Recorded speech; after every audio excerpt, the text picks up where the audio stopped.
Вработените во царина го кренаа гласот. Тие излегоа на предупредувачки протест во знак на револт, зашто власта не сака да ги чуе нивните барања. Вработените во царина веќе подолго време бараат исплата на додаток на плата од 30%, како и подпишување на нов колективен договор кој ќе ги гарантира нивните права. Вела дека доколку не наидат на слух од институциите, се заканија дека ќе ги радикализираат протестите, а една од опциите е и затворање на граничните премини. Ниту еден вработен никогаш не го добил овој додаток и овој додаток никогаш не е евидентиран на платните листи на вработените. Ќе направиме протести и во обвинителството, во судовите разговараме, во центрите за социјална работа, не е исклучена можност еден генерален штрайк на ниво на синдикат на УПС.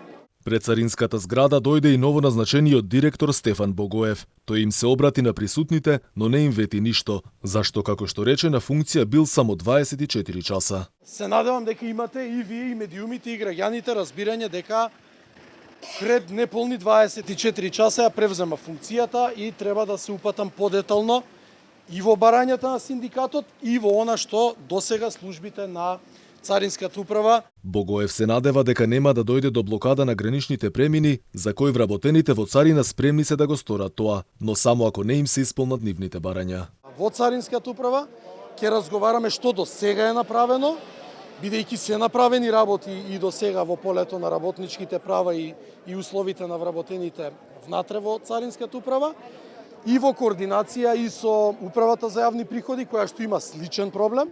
Покрај вработените во царина, протестираат и работниците од Управата за јавни приходи. Шалтерите вела ќе бидат затворени секој ден по 2 часа, односно од 10 до 12 часот. Како што најавија синдикалците, веќе се влезени во постапка за организирање на генерален штрајк. Вела дека револтот на вработените бил се поголем, зашто тие го бараат само она што законски им следува. И вработените во УЈП, но и нивните колеги од царината побараа средба со министерот за финансии Фатмир Бесими, но тој како по обичај не најде време да ги прими.